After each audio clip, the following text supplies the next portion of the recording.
भरहुत स्तूप, जो कि मध्य प्रदेश के सतना जिले में सतना रेलवे स्टेशन से करीब 11 किलोमीटर की दूरी पर स्थित है।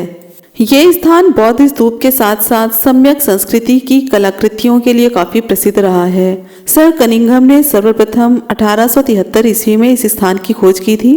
सर कनिंघम के अनुसार भरहुत स्तूप के पास शुंग का राजकिला बना हुआ था, जिसकी बनावट ईसा पूर्व द्वितीय शताब्दी के आसपास की होनी मानी जाती है। जय भीम, नमो बुद्धाय। आज हम बात करेंगे भरहुत के स्तूप के बारे में, जो कि एक बौद्ध स्थल भी है। बौद्ध स्तूप के चारों ओर वेदिका एवं तोरण द्वार बने थे। बौद्ध स्तूप के टूटे हुए हिस्से भरहुत में जगह जगह खुदाई में प्राप्त होते हैं। भरहुत स्तूप के उत्खनन में प्राप्त अवशेष का सर्वाधिक संग्रह कलकत्ता के इंडियन म्यूजियम में किया गया है। इसके अलावा इलाहाबाद के नगर निगम संग्रहालय के साथ सतना स्थित रामवन संग्रहालय और राष्ट्रीय संग्रहालय दिल्ली में भरहुत निर्मित स्तूप के खंडहर और अवशेष उपलब्ध हैं।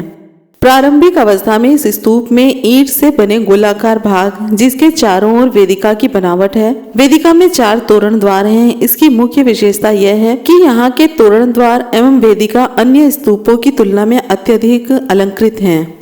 वेदिका स्तंभों के मध्य में बुद्ध के जीवन से संबंधित कथाओं का अंकन है। चारों दिशाओं में बने तोरण द्वारों में वर्गाकार आधार के साथ 2 ऊंचे स्तंभ, अष्टकोणीय स्तंभ, दंड, घंटा अथवा कलश आकार के स्तंभ शीर्ष बने हैं, जिनके ऊपर पीठ से पीठ सटाए बैठी हुई सिंह कृतियां हैं। स्तंभों के ऊपर 3 समानांतर प्रस्तर शिलाएं हैं, जिनके दोनों छोर बाहर की ओर निकले हुए गोलाकार आकृति में हैं। सबसे ऊपरी शिला पर बेलबूटों के ऊपर धम्मचक्र अंकित है। इसके दोनों ओर त्रिरत्न हैं। भरहुत से प्राप्त अवशेषों में बुद्ध के जन्म की कथाओं के दृश्य तथा वृक्ष, वेदिकाएं, पुष्प, जानवरों की आकृतियां आदि रेखांकित कर बनाई गई हैं। बुद्ध के जीवन से संबंधित दृश्यांकन यथा माया देवी का स्वप्न, श्रावस्ती, जेतवन का उपहार, बुद्ध की पूजा करते हुए एरावत के अतिरिक्त बुद्ध की जीवन पर आधारित कथाएं उल्लेखनीय हैं, जिनमें तथागत बुद्ध की माताजी की कलाकृति है, जिसे आज के ब्रह्मवंशी लक्ष्मी माता बता रहे हैं, जिसको आप लोग नीचे वेदिका में बनी आकृति को देख रहे हैं। साथ में उस आकृति के ऊपर धम्म लिपि द्वारा भगवतो उक्रंती लिखा है। साथ में वेदिसा तो चेत रखा तस दानंग लिखा है। भरहुत स्तूप के उत्खनन से इन कलाकृतियों के बीच में कुछ बहुत ही महत्वपूर्ण साक्ष्य प्राप्त हुए हैं, जिसकी जानकारी आज सभी को होना आवश्यक है। इन महत्वपूर्ण साक्ष्यों में पहला साक्ष्य सप्त बुद्ध की आकृति का है।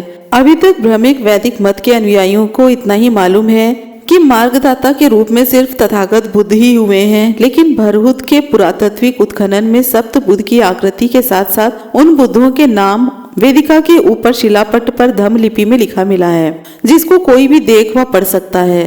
भरहुत स्तूप की वेदिका में लिखा हुआ जो नाम है, उसमें 5 बुद्धों का नाम स्पष्ट पढ़ा जा सकता है, जिसमें क्रमशः पहला शिलापट का नाम भगवतो ककुसंधस बुद्धे, दूसरा नाम भगवतो कोनागमनस बुद्धे, तीसरा नाम भगवतो विपसीनो बोध, चौथा नाम भगवतो कस्पस बुद्धे और 5वां नाम शाक्य मुनि बुद्धे का है।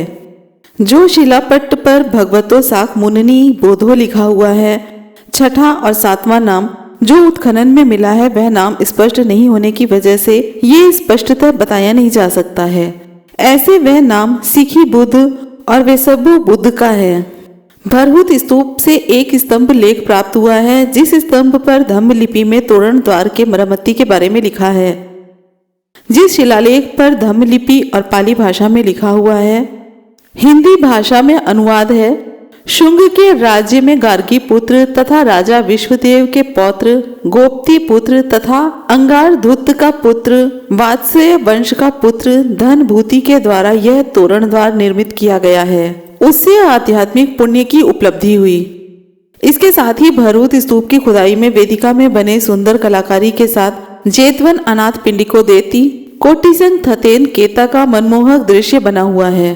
साथ ही इसी स्तूप की खुदाई से एक स्तंभ पर बहुत ही मनमोहक चित्रकारी मिली है, जिस पर ऊपर में धम्मचक्र बना है और साथ ही नीचे में 4 घोड़ों के साथ एक रथ की चित्रकारी है, जिस पर राजा और उनका अमात्य बैठा है।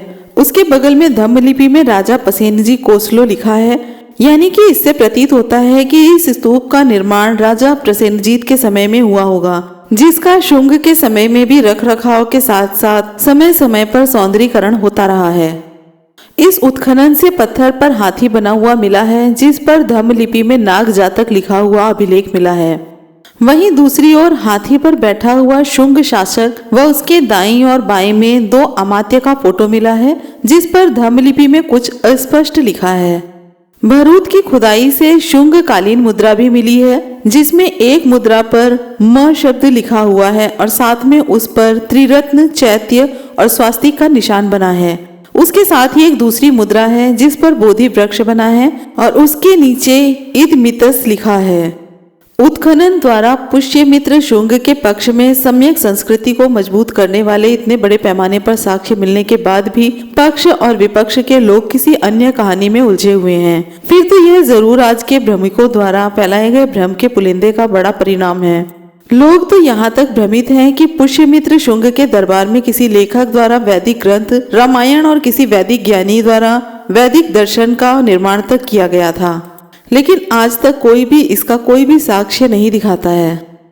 ये तो आप लोग जानते हैं, इसका प्रमाण भी मिल चुका है कि ईसा पूर्व में सभी के लिए लेखन हेतु शिला यानी कि पत्थर का प्रयोग होता था। फिर तो निश्चित से ही पुष्यमित्र शुंग के दरबार में अगर किसी ने कुछ लिखा होगा तो वह भी अपना लेखन कार्य शिला पर ही किया होगा। तब तो पुष्यमित्र शुंग के दरबार में किसी ने भी कुछ लिखा होगा और उस लिखावट की जानकारी आज लोगों को है, तो निश्चित ही उस लिखावट वाला शिलालेख मिलना चाहिए। आखिर कहाँ है पुष्यमित्र शुंग के दरबार में लिखा हुआ शिलालेख? बिना शिलालेख मिले उसकी जानकारी आज लोगों को कैसे प्राप्त हो गई? आज पुस्तकों के माध्यम से ब्रह्मवंशियों द्वारा हर शताब्दी में 2 प्रकार के संघर्षों यानी कि एक सत्ता संघर्ष है तो दूसरा संस्कृति संघर्ष का वर्णन किया जाता है। इन 2 संघर्षों में जिसमें पहला सत्ता का संघर्ष है तो वहीं दूसरे संघर्ष को संस्कृति का संघर्ष बताया जाता है। अब यहाँ ध्यान देना होगा कि जिस प्रथम सत्ता का संघर्ष की बात पुस्तकों द्वारा की जाती है वह सत्ता संघर्ष राजसत्ता के लिए किया जाता है। पुरानी सत्ता को जाने और नई सत्ता आने की इस प्रक्रिया में जो संघर्ष होता है उसे ही सत्ता का संघर्ष कहा जाता है।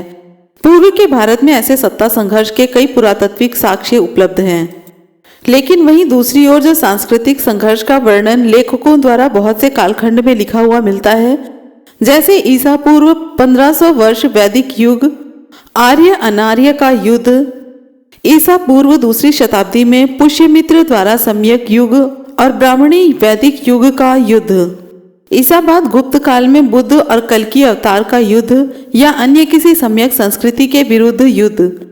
वैसे सभी संस्कृतियों का संघर्ष बिल्कुल ही निराधार और बिना साक्ष्य युक्त लेखन का परिणाम है, क्योंकि ऐसे कथा लेखन वाले युद्ध का कोई भी पुरातात्विक साक्ष्य अभी तक कहीं से प्राप्त नहीं हुआ है और न ही किसी लेखक ने अपने लेखन में पुरातात्विक साक्ष्यों का सहारा लेते हुए कोई लेख ही लिखा है, क्योंकि ये लोग सिर्फ हवा में बातें बनाते हुए भ्रम का पुलिंदा बनाए हुए हैं।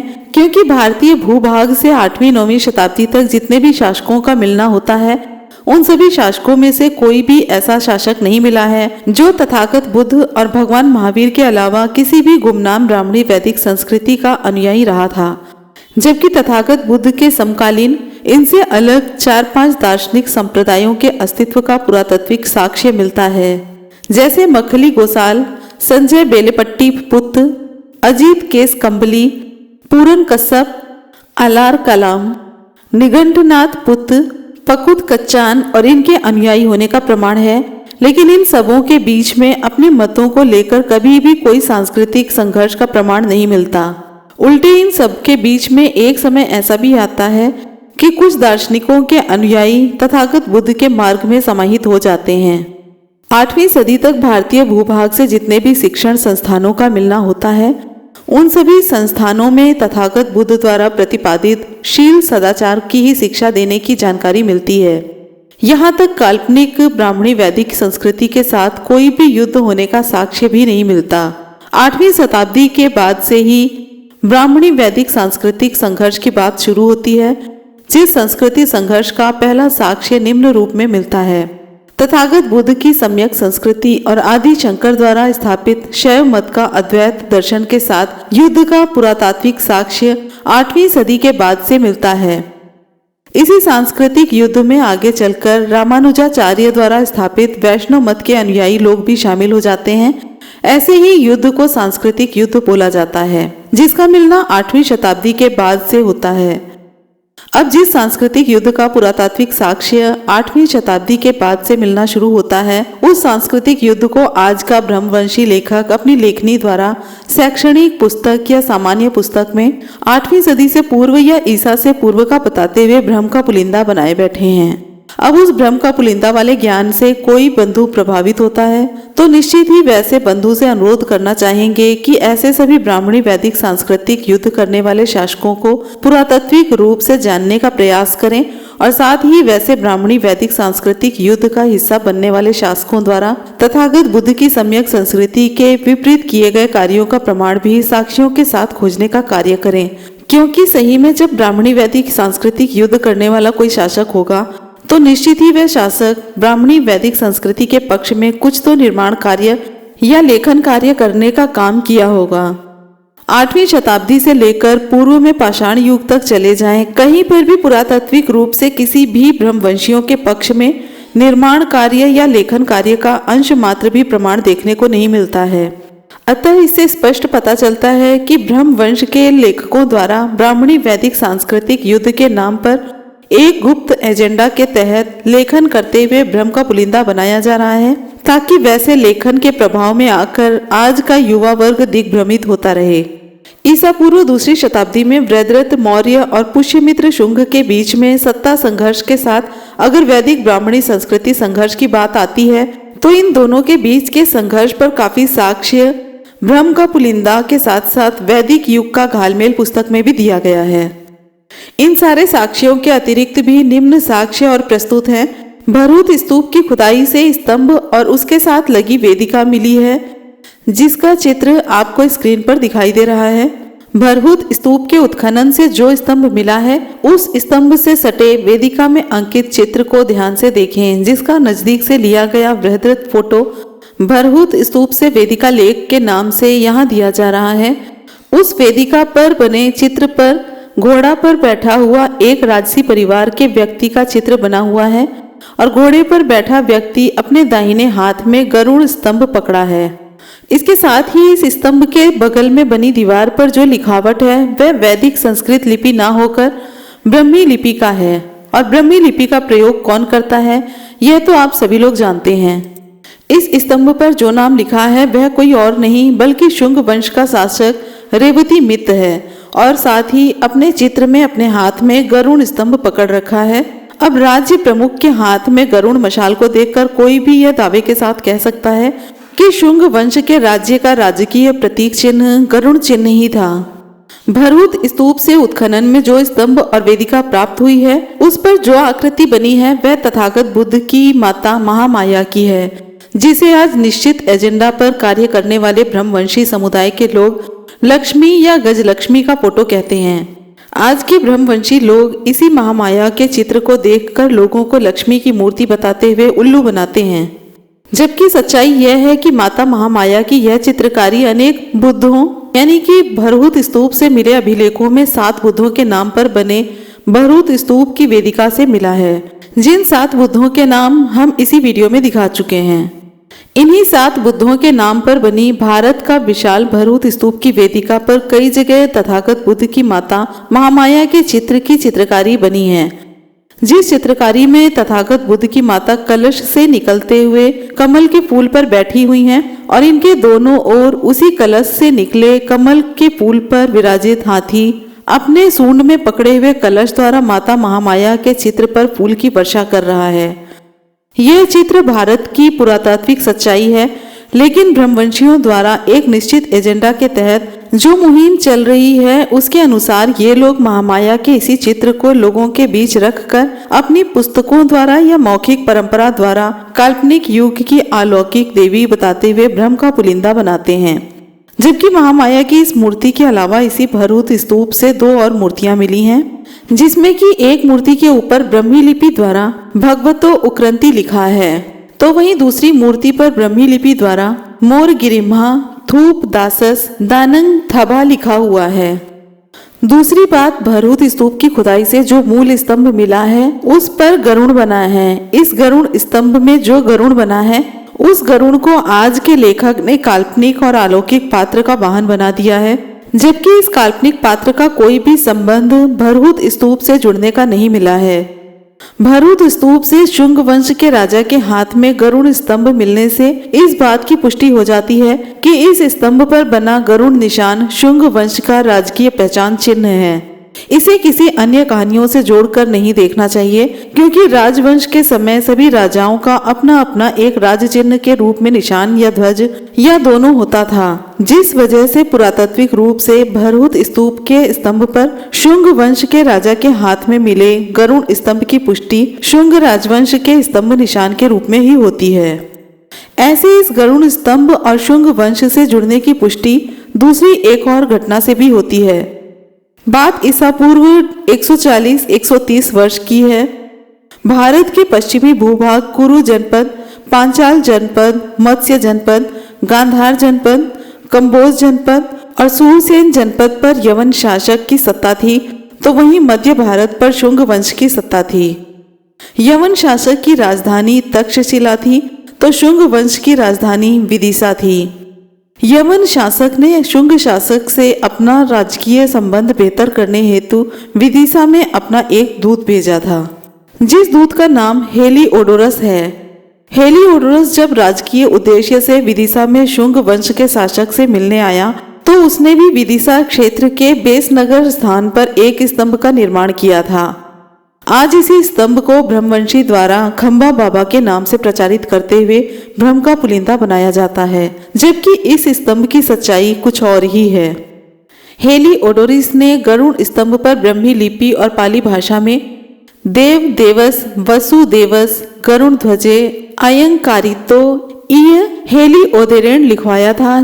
जब 1877 ईस्वी में सर अलेक्जेंडर कनिंघम के द्वारा पुरातात्विक उत्खनन में जब इस गरुड़ स्तंभ की खोज हुई, तो उसी स्तंभ के नीचे आजाद भारत के ब्रह्मवंशी सत्ताधारियों और स्थानीय प्रशासकों की साठगांठ से स्तंभ के चबूतरे पर अंग्रेजी में लिखा हिस्ट्री ऑफ द पिलर और भी बहुत कुछ इस स्तंभ पर अंग्रेजी में लिखा हुआ है, उसका हिंदी अनुवाद है। इस स्तंभ को स्थानीय रूप में खंबा बाबा कहा जाता है और विशेष तौर पर इस स्तंभ की मछुआरों द्वारा पूजा की जाती है। इसमें ब्राह्मी अक्षरों और प्राकृतिक भाषा में 2 शिलालेख हैं। इन शिलालेख में से एक में यह दर्ज है कि स्तंभ को तक्षशिला के एक यूनानी निवासी हेलिओडोरस द्वारा भगवान वासुदेव यानी कि विष्णु के सम्मान में एक गरुड़ स्तंभ के रूप में स्थापित किया गया था, जो पंजाब के एक इंडो बैक्ट्रियन राजा एंटियालकिडस के राजदूत के रूप में मध्य भारत के राजा भाग भद्रा के दरबार में आए थे। हेलिओडोरस ने स्पष्ट रूप से हिंदू धर्म को अपनाया था, क्योंकि उन्होंने खुद को एक भागवत वैष्णव संप्रदाय का अनुयायी बताया है। इस स्तंभ की अनुमानित तिथि ईसा पूर्व 150 वर्ष मानी जाती है। इस अंग्रेजी शिलालेख के अनुसार इस गरुड़ पिलर का नामकरण खंबा बाबा के नाम से किया गया है, जबकि इस गरुड़ स्तंभ के लेख में ब्रह्मी लिपि द्वारा कहीं भी खंबा बाबा का नाम अंकित नहीं है। अब यहाँ पर ध्यान देने वाली बात यह है कि ब्रह्मी लिपि जनसाधारण की पठनीय भाषा नहीं होने की वजह से ब्रह्मवंशी व्यवस्थापकों ने कैसे एक निश्चित एजेंडा के तहत उसका अनुवाद करते हुए खंबा बाबा लिखकर ब्रह्म का पुलिंदा बनाया है। वहीं दूसरी ओर न जाने किस आधार पर ब्रह्मवंशियों के वंशज ने इस खंबा बाबा को मछुआरों का आराध्य बता दिया, जबकि गरुड़ स्तंभ के लेख में कहीं पर भी खंबा बाबा और मछुआरा शब्द का उपयोग नहीं किया गया है। पाली भाषा में मछुआरे को धीवर कहा जाता है। आज लोगों को शैक्षणिक पाठ्य पुस्तक के माध्यम से निश्चित एजेंडा के तहत हो रहे गुप्त लेखन से बहुत ही सजग और सचेत रहते हुए पठन पाठन करने की आवश्यकता है। अन्यथा जिस प्रकार वाहन चलाते समय सावधानी हटी दुर्घटना घटी वाली बात चरितार्थ होती है, उसी प्रकार ब्रह्मवंशियों द्वारा लिखित लेख को पढ़ते समय एक कहावत चरितार्थ होती ही दिखती है, चेतन अवस्था खोया ब्रह्मवंशियों से खाया धोखा। अब सबसे बड़ी बात यह है कि जिस व्यक्ति का पठनीय और दर्शनीय साक्ष्य सम्यक संस्कृति के पक्ष में है और जिसके विरुद्ध आज तक एक भी पुरातात्विक साक्ष्य सम्यक संस्कृति के विपरीत नहीं है, राजतंत्र में राज सत्ता की प्राप्ति हत्या से होती है, यह कोई बड़ी बात नहीं है। जैसे कलिंग का शासक भी सम्यक संस्कृति का वाहक था, फिर भी सम्राट अशोक ने उस कलिंग राजा की हत्या करते हुए उस पर विजय प्राप्त कर अपनी सत्ता स्थापित की थी। इसका अर्थ क्या लगाया जाए कि इन दोनों में से एक भ्रमिक संस्कृति का अनुयायी था और एक सम्यक संस्कृति का अनुयायी था। राजतंत्र में सत्ता प्राप्ति के लिए पिता पुत्र के साथ भी युद्ध की कई घटनाएं प्रसिद्ध हैं। इसलिए राजतंत्र में सत्ता प्राप्ति के लिए हत्या प्रतिहत्या को एक स्वाभाविक क्रिया प्रतिक्रिया माना जाता है। अंत में बस इतना ही कहना है कि भ्रम का पुलिंदा में वर्णित तथ्यों को पढ़ें, उसके बाद उन साक्ष्यों का अवलोकन करें। ऐसे ही किसी पूर्वाग्रह की धारणा व अहम की वजह से कुछ कहना उचित नहीं होगा। अगर आप भी इस पुस्तक को पढ़ने में इंटरेस्टेड हैं तो लिंक नीचे डिस्क्रिप्शन बॉक्स में दे दिया है और इस पुस्तक का नाम भ्रम का पुलिंदा है। इसी तरह की एक नई जानकारी के साथ फिर मिलेंगे। वीडियो पसंद आई हो तो लाइक कमेंट शेयर जरूर करें, चैनल को सब्सक्राइब करें। फिर मिलेंगे आपसे अगले वीडियो में। जय भीम, नमो बुद्धाय, जय संविधान।